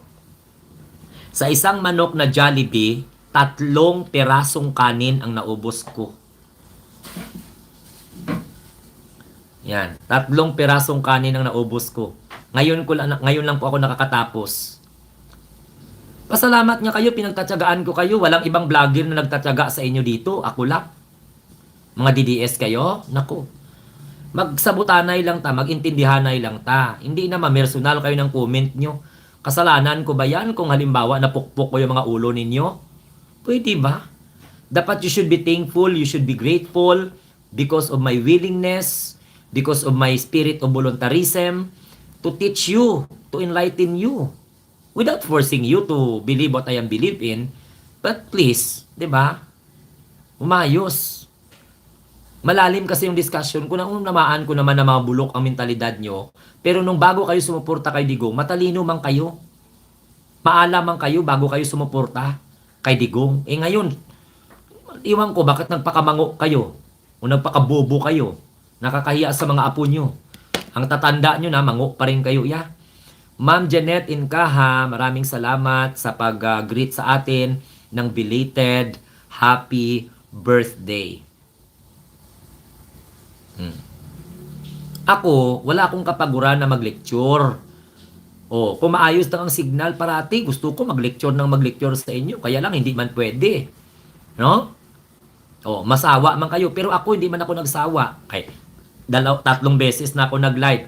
Nag-live pa ako sa Bingador. O, nag-live pa ako sa Bingador kanina. Kasi ang schedule ko, TTH doon. O, 1 hour ang binigay ko doon. Every week, 2 beses mag-live ako doon sa Bingador channel. Libre lang po ang mga dito. Hindi nyo na kailangan magbayad ng tuition nyo. O alangan naman kayo turuan ko, diskasan ko kayo ng hindi tama. Hindi, magalit sa akin yung mga 193,000 subscribers ko. Nakakahiya naman na server play button holder ka, walang matutunan ang mga viewers mo sa'yo. Oh, pero look at your comment, the way you comment DDS. You are fond of insulting me, but you should be thankful. You should be grateful. Hello Sir Glenn, good morning. Matagal na kayo. Yes, matagal na ma'am. Sa totoo lang talaga, promise.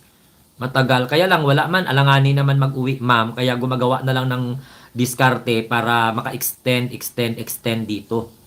Kasi kung mag-uwi pa, visa na lang man ang hinihintay. Visa lang ang hinihintay. No? Hanggat kaya pa, o di pag wala ng serado na talaga yung utak ng mga DDS, Sir Glenn. Correct. O, Baywaki, M. Suzuki, may-ari ng Honda, ng Toyota, ng Mazda, ng Nissan, ng Badja. O, shout out. May-ari ng mga Volkswagen, mga Porsche, Mercedes-Benz, mga Rolls-Royce, mga Safari, Geely, o kung ano-ano pa. First time ko mag-enjoy ng live. Uy, maraming salamat. Nag-enjoy ka talaga? Buti naman. Pasensya na talaga. Okay, tang mo ang mga DDS. Hinandaan ko ng remote control. Hindi na ni-remote ko. Umandar na siguro yung utak nila. Kaya, yun. Hindi na nang babash. Pero kanina, marami akong mga naisako. Marami akong mga naikaso. You talk with sense. Thank you very much. Hello, the Becca Craft family. Good morning. Gabi dito sa amin, ma'am. Wala na pumapasok Ate Beth ng mga basura kay pinaninipa ko na. Melchor, belated happy birthday. Thank you so much. Alam mo, ganito lang ako. Taklesa lang ako dito. But I really tried my best to, what you call this, instill learnings. Because I want you to become learned. No, I don't have any intention for you to become knowledgeable and intelligent alone. I want you to become a learned subscribers, viewers of this channel. Kasi, pagtalino lang at kaalaman, wala. Bububuhin ka ng katalinuhan mo pagdating ng panahon. So, kailangan magiging learned ka. Yung natututo ka kaysa may nalalaman ka. Kasi mayroon pong maraming alam na hindi po natututo. Correct? Marami pong mga may alam. Kaya ang sabi ko sa channel ko, I don't want you to become knowledgeable alone or intelligent. I want you to become a learned one. Gusto po kayo matuto. At ang pagkatuto, hindi po ako ang dahilanan. Okay? Kayo po yan because of your willingness to learn something out of nothing. So when you want to learn something out of nothing, before watching me here in my live streaming, What I want you to do is learn how to empty your cup. What do you mean by that? Isipin mo na wala kang alam. Kasi pag sinabi mong marami ka nang nalalaman, hindi ka matututo. Oh, pinapalo ko na po kayo, Sir Glenn, pang 994 na po ako. Hey, good luck po sa channel. Thank you. Oh, sa mga sa mga gusto pong deliveran ako ng food, ipa-GCash nyo na lang. Kasi po, alam nyo sa totoo lang, umiiwas po ako magtanggap ng mga pagkain. Kahit wala na akong kapera-pera dito, kahit limited ang budget ko, nanghiram na nga ako, hindi ako tumatanggap ng food. Pasensya na po talaga.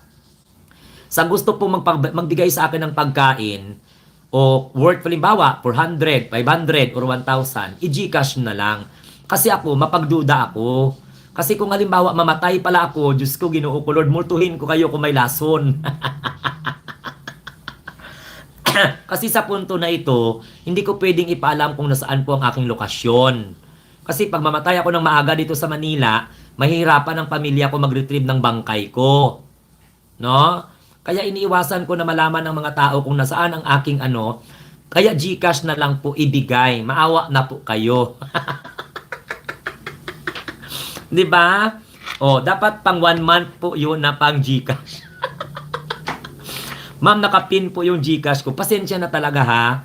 Oo. Pasensya na talaga kasi very very prangka talaga ako. Kasi mahiya ako magsabi na, uy, wag nyo akong bigyan ng pagkain. Kasi alam mo kung bakit. Doubtful po ako eh. Kasi ang mga Duterte Dihad supporters, pinagbabantaan na nga yung mga buhay namin ng mga vlogger, ng mga nagmamahal kay PBBM. So, umiiwas po akong tumatanggap ng pagkain.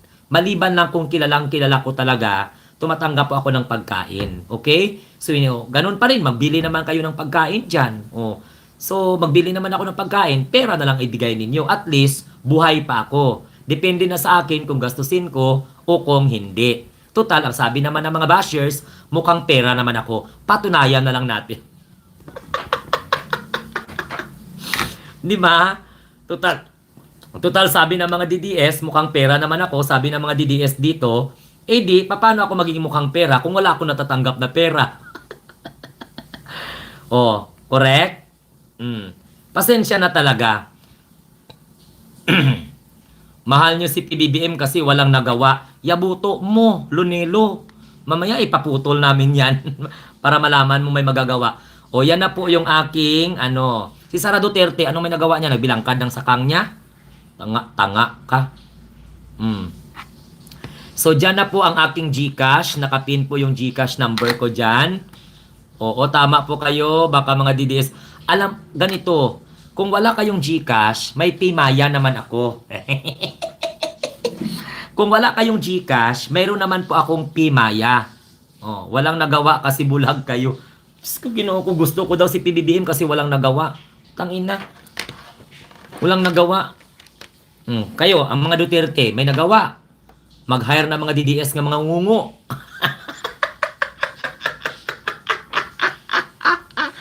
Tapos, mag-hire ng mga DDS ng mga oranggutan. Balahibo na lang ang kulang. Oh. Oh, si PBBM walang nagawa. Ang mga DDS may nagawa. Mag-hire ng mga vlogger ng mga mabaho. Oh, mga hindi naliligo. Oh, mga baho putay. Oh, kung hindi baho putay, nagpatanggal ng buto, nagpalit ng putay. Ay, ambot na lang Ginoo ko sa inyo. Nag-hire ng mga DDS nga, balahibo na lang ang kulang. Oh, unggoy talaga. Oh. Ako hindi man ako palahikay, no? Hindi man ako hindi man ako, oy, little one, shout, little rose. Hindi man ako manalait, pero kalait-lait. Yung mga ginalait natin. Alam mo, kulang na lang, manghiram sila ng buntot, manghiram sila ng pakpak, manghiram sila ng sungay. Demonyo na sila.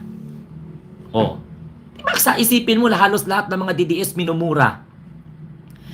Narinig nyo ba kami na pinuputang ina namin yung mga Duterte? Wala. Narinig nyo ba ako na magsalita na putang ina yung mga Duterte na yan? Wala, di ba? Narinig nyo ba ako na pinuputang ina ko ang mga Duterte? Hindi. Pero si PBBM, tingnan mo. Oh, iba? Narinig nyo ba ako dito na si Sara Duterte, putang ina yan? Wala akong sinabi niyan. Si Rodrigo Duterte, kahit ganun ang pagtingin ko sa kanya, hindi ko sinasabing demonyo yan.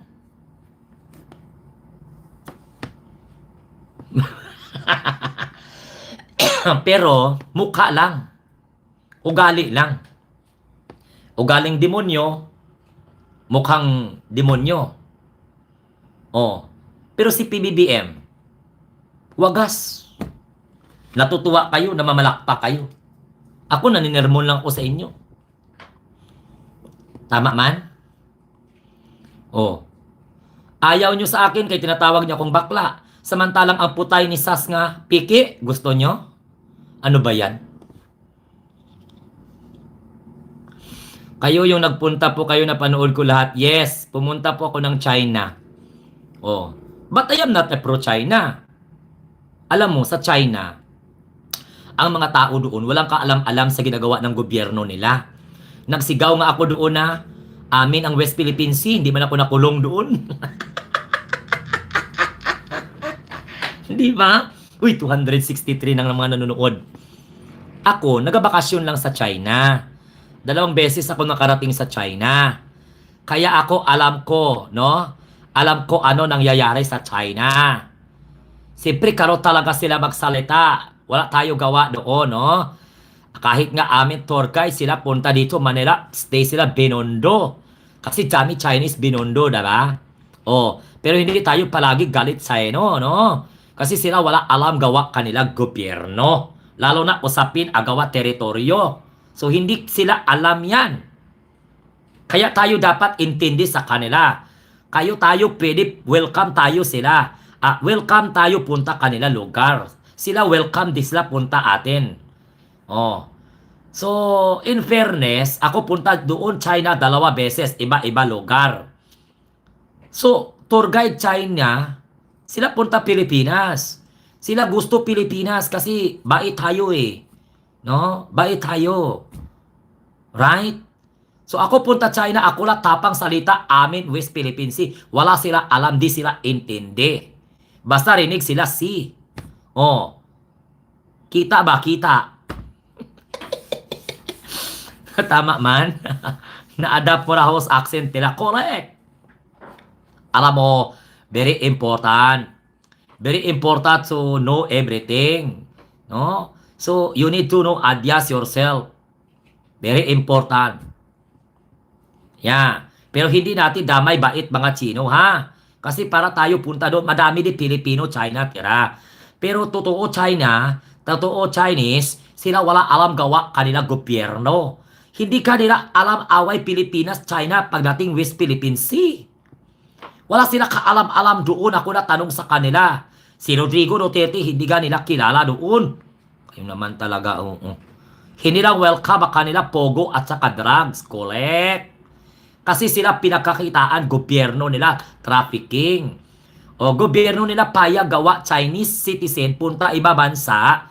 Oo, kasi sweldo kuha kanila citizen ibang bansa, sila hati. Sa 100% sila 30% punta lang sa trabahante. Yung iba punta talaga doon. Kaya mga Chinese punta iba bansa kasi wala sila pagmamay-ari doon. Pag-aari lahat gobyerno. Kayo niwala sa akin. Pag kayo hindi niwala sa akin, kayo research. Bahala kayo dyan, ambot sa inyo. Ambot sa kagang, ambot sa kandi nga may bangs. Kung kayo ayaw niwala sa akin. Basta ako nasabi na totoo. Kaya mayayaman Chinese punta Pilipinas kasi sila makakuha property Pilipinas. Pero sila hindi sila makakuha property doon. Bahay nila doon, tayo lupa, pag-aari, gobyerno. Maniwala kayo. Kahit nila business nila doon, ila percent punta gobyerno, komunista kaya kanila gobyerno, tama? Wala sila magawa. Ano man, naintindihan nyo? Ipikto nang wala kwarta. Alam mo, ang hirap maghanap buhay, no? Diyos ko, Ginoo ko, Lord. Ang hirap magpalimo sa social media. Okay, shout out kay Moment. Oh, shout out idol kita, sabi po ni Hazel Tejero kay Faye Martinez. Oh, totoo naman talaga, wala silang kaalam-alam kung anong mga nangyayari. But I am not a pro-China. Okay? Kasi hindi maganda gawa nila. Kayo Chinese, kayo rinig sa akin ha. Kayo hindi galit. Okay? Iwasan nyo galit sa akin. Ako na dapat ninyong intindihin. Ako dapat nyo unawain. So, dapat kailangan intindihin nyo Pilipino kasi gawa po gobyerno ninyo. Kaya nakaroon tayo hindi maganda relasyon. Paki-shout out kay Ernest Roque. Speaking of Roque, oras na lang daw ang binibilang. Makakauwi na si Roque sa Pilipinas.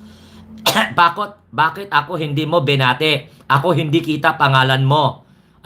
Joachim de Guzman. Joachim de Guzman, bakit ako hindi mo binati? Kasi hindi ko po nakita bago lang. Bago ko lang kita pangalan mo. Kaya wag ka na reklamo dyan kay nga mamaya mabasula kita. Wag ka na magsabi na hindi ko nakita pangalan mo kasi ngayon ka lang comment. Wag kang mag-umpisa dyan kaya baka masipa kita dyan. Imposible hindi ko kita pangalan mo. Ngayon ka lang comment kaya hindi ko basa comment mo kanina. Wag mag-inong A. Joe Basco, shout out. Banggitin kita dyan, baka DDS ka pa na. Nagsayang lang ako ng laway ko sa pagsa-shout out sa'yo. Kaya mga DDS dito hindi invited. Ginoo ko patawara Santissima Trinidad. Yan, special mention ka na. Joachim de Guzman. O ngayon, kay binati kita. Anong benepisyo? Shout out kay Ben Cruz. Good evening. Magandang gabi. Anong ngayon? Anong napala ko kay nagpa-shout out ka talaga? Paano kita batiin? Hindi ko mabasa yung comment mo kay ngayon ka lang nag-comment. Tapos mag-demand ka pa dyan, mag-remind ka pa sa akin. Na parang ako pang may kasalanan kaya hindi ko nabanggit ang pangalan mo. Visit ngayon ka lang nagpasok. Nan. Di sinipa ka? Kala mo nanghihinayang ako sa iyo. Totoo, hindi ako yung vlogger na manghinayang manipa. Hindi ko po ugali yung magstay kayo dito na nagtatanga-tangahan kayo. Na parang gawin nyo pa akong tanga. Kahit busy ako sa kapagsalita, malalaman ko po kasi matalas itong mata ko. Itong mata ko na mudlo. Yung mata ko na malaki, makita ko yung mga comment nyo dyan.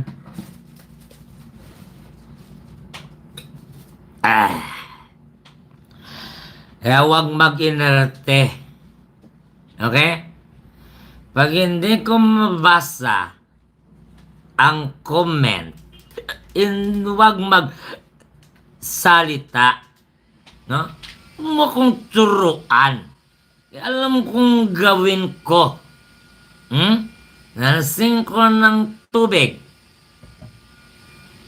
Pwedeng sabihin na hindi binate. Binate! Kung nabasa ko agad-agad. Kung mabasa ka mag-message, 2, 3, makita ko yan. Minabalikan ko. No? Yung magsabing, di binate. Paano ko batiin first time nag-comment? Litsugas. Pwedeng ganon. Nang makaubog ang mineral water. Nalasing sa tubig. Di ba? Problema, ban tayo ng YouTube. Bawal mag-live na lasing. Diyos ko, ginoo ko patawar. Pagkulang pa, tagay pa mo. Marami kong ipon mineral water. Nakita ko sa inyo nung nakaraang linggo. Subukan mag-inom ng mineral water. Hindi ka malasing. Host, kayain mo si Digo. Di ba? Mamaya sabihin ng mga DDS, di puta nga mga vlogger ni PBBM. Mga palahubog, mga lasinggero. Tapos, paano kaya kung may mag-cut ng video ko, tapos ipaliganap nila nag lasing daw ako na nag-vlog? Bahala mo, dra. Okay? Next topic na, sir. Kala ko shampoo at toothpaste ang iniinom. Ang dami ko na toothpaste. Ang dami kong shampoo. Ang dami kong sabon. Ang dami kong toilet paper. Ang dami ko pong ang dami ko pong toothbrush. Shout out Munting Tinig. Nasaan na ba yung nagsabi na magpadala daw siya sa akin ng GCash man? Dumating na kaya yung parang wala akong na-receive ah. Oh, yung nagsabi na padalahan ako ng ng GCash ng pangkain tapos hindi po hanapin ko yun at ipagdasal ko talaga. Di ba? Oh, hanapin ko talaga yun. Nasaan na yung nagsabi na padalahan ako dito ng pera? Kay hindi ako magtanggap ng pagkain. Pag hindi makarating ang GCash, magnobina talaga ako. Oh, Martes pa naman ngayon. Oh, kailangan ko pa naman ng pera. Alam mo, may pera man ako dito. Marami akong pera dito, isang supot ng mga sinsilyo. Shout out. Pang-ahit, mayroong pang-ahit? Wala. Suklay lang, mayroon siyang suklay. Correct. Hindi sa totoo lang, inaasahan ko yun eh. Bibili naman ako ng Jollibee bukas. Pag uwi ko para, alam ninyo, dapat pakainin ninyo ako ng Jollibee. Para pag uwi ko, hindi Cebu Pacific ang sakyan ko. Kundi, lilipad na lang ako kay parang tubuan na kami ng pakpak ng Jollibee palagi. Ginoo ko patawara. Paano? Nakakalasing pala yung mineral water.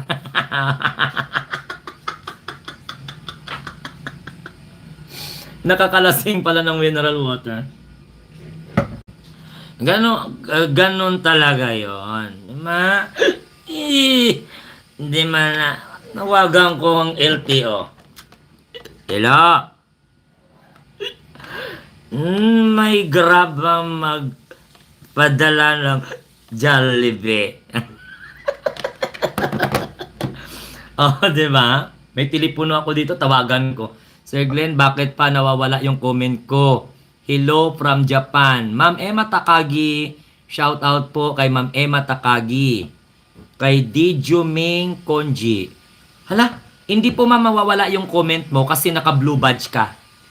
Wala pong makakatanggal ng comment mo, Ma'am Emma, kung di ako lamang po. Ha? Baka late lang po magpasok. For the information of everybody, lahat ng mga naka-blue, wala pong kaba na matatanggal ang mga comment nyo kung hindi ko tatanggalin. Okay? Ako lamang po ang makakatanggal niyan.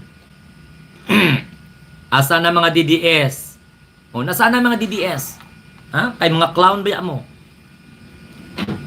Mga clown. Okay na? Sige na, magpaalam na ako sa inyo, basta. Mamaya naman madaling araw tayo mag-live. So ito, tapon na natin ito. Yan. Good PM kay Floranda Dig. Shout out. Nakasubra na tayo 100 likes. Maraming salamat. Sunod-sunod yung live streaming natin kasi kailangan natin mabawi yung algorithm. You're welcome, Ma'am Emma Takagi. The Bikra family. Tatawa kayo, no? Alam mo, maganda pala mag-live. Hello po, Sir Joseph Arceo. Welcome. Ginoo ko, Lord Santissima Trinidad. Buhay ka pa pala, Sir Joseph. Ano nangyari sa iyo? Ang tagal kitang hinintay, ngayon ka lang dumating. Ano nangyari, Sir Joseph? Inday, nangangamoy, putok na ang kilikili dahil sa impeachment, sabi ni Navek. So ako po'y magpapaalam na and mamaya naman or bukas naman, ha?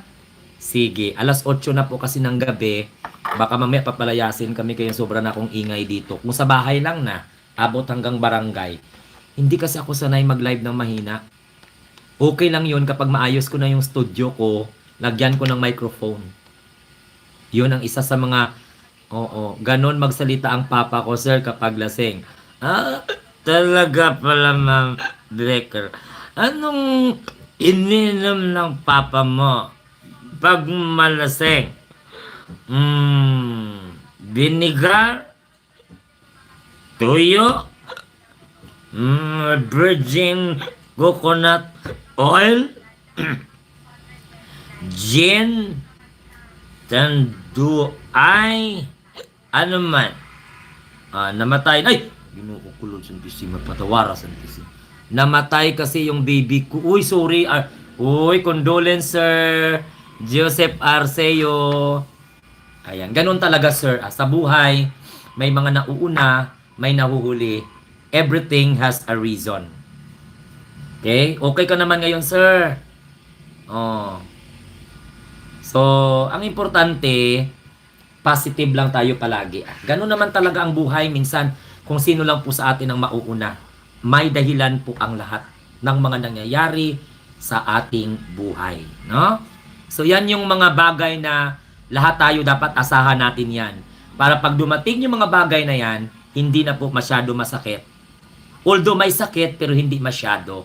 Dahil nung may tinatawag po na acceptance. So, nandoon na po siya sa kamay ng ating poong tagapaglikha. No? No more pain, no more sacrifice, no more hardships in life, no more darkness. Okay? Ganon talaga. Sorry for your loss, Sir Joseph Arceo. Yan. Ganon talaga yon. Magpakatatag lang tayo kasi alam mo naman, kung baga, yan ay mga, hindi yan pagsubok. For me, it's a blessing kasi alam nyo kung bakit, hindi na siya, kumbaga, hindi na siya makaka-experience ng dilim sa buhay niya, hindi mo na makikita na maghihirap pa siya, hindi mo makikita na nahihirapan siya. So, ganun po yon. Okay? So, thank you so much. Have a nice day, and God bless everyone. Mag-ingat po tayong lahat. Bye!